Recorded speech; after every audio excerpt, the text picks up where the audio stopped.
আসসালামু আলাইকুম রহমতুল্লাহ অবরাকাত। আম গাছে সুন্দর আম হয়েছে আলহামদুলিল্লাহ। আল্লাহ পাকের নেয়ামত, বান্দাদেরকে খাওয়ার জন্য আল্লাহ রবুল আলামিন গাছে ফল দিয়েছেন।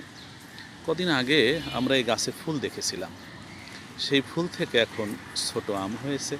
আস্তে আস্তে এগুলো বড় হবে, এরপরে পেকে যাবে, তখন খুব স্বাদের হবে এবং আল্লাহর বান্দারা খাবে।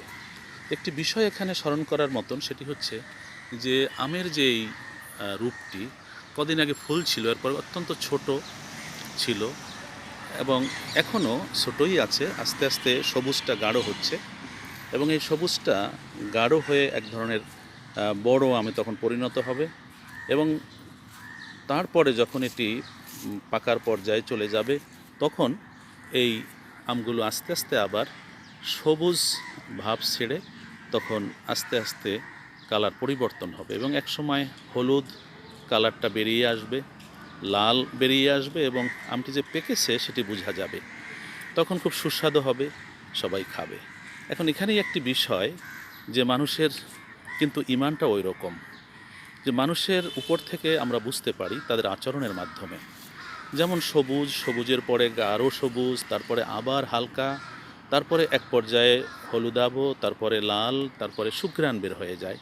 ঠিক এরকমের ইমানের ব্যাপারটাও, বান্দার অন্তরে যদি ইমান থাকে তো সেটি তার আচরণে প্রকাশ পায়।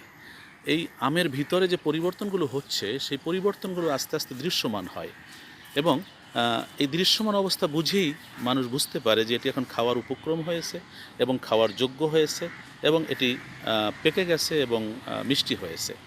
মানুষেরও ওরকম, তার আচরণ দেখে কিন্তু মানুষ বুঝতে পারে। যদি ভিতরে ঈমান থাকে, তার যদি সচ্চরিত্র থাকে, তাহলে তার যে আচরণটাও ওইভাবে হবে। পবিত্র কোরআনুল কারিমে হাদিসে মুমিন বান্দার কতগুলো আচরণ প্রকাশ পেয়েছে। তার মাধ্যমে বোঝা যায় যে এই যে আচরণগুলো যখন বান্দার থেকে প্রকাশ পায়, তখন বুঝতে আর বাকি থাকে না যে তার ভিতরে ঈমান খুব মজবুত ঈমান।